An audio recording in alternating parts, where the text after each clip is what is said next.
Wealth creation is on the rise around the world, but not everyone is sharing equally in the newfound riches. Since the Great Recession, the richest global citizens have benefited far more from the worldwide increase in wealth than their poorer countrymen, according to a new report from investment bank Credit Suisse. The result: the top 1% of global citizens own 50.1% of all household wealth, up from 45.5% in 2000, the study found. Widening wealth inequality has been a hallmark of the post-recession economy, causing policy experts and lawmakers to question whether the impact could do everything from stunt the U.S. economy to shorten people's s.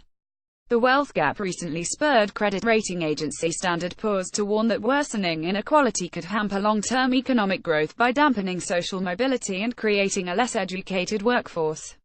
Credit Suisse's findings may add to the debate over tax reform and which groups stand to grab the lion's share of benefits from Republican proposals to cut taxes. Critics say both the House and Senate tax reform plans will favor the rich over the middle class by taxing businesses at a lower rate and potentially lowering capital gains taxes for some households, which they say could exacerbate income inequality.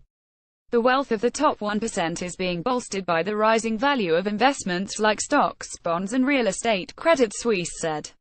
The value of financial assets, especially company securities, is likely to be an important factor, because wealthier individuals hold a disproportionate share of their assets in a financial form, the report said.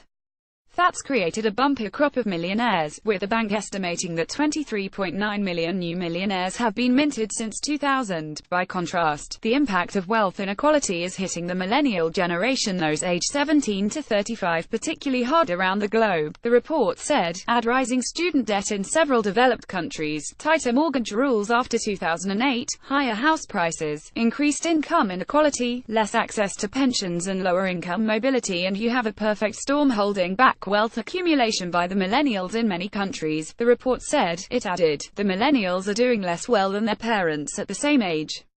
The benefits of the burgeoning wealth of the top 1% appear to be enjoyed chiefly by baby boomers, who are now between 50 to 70 years old and who hold many top jobs and much of the country's housing, the study said. Social mobility, or the ability to move up the income scale, is also declining. Credit Suisse notes that 90% of children born in the U.S. in 1940 had income that exceeded their parents' earnings. By the 1980s, that had declined to 50%, which it attributed to the rise in inequality. That's not to say there aren't successful millennials. Facebook FB CEO Mark Zuckerberg represents the sharp rise in young billionaires, buoyed by the increase in global wealth creation. In 2017, there were 46 billionaires under the age of 40, compared with just 21 in 2003, Credit Suisse found.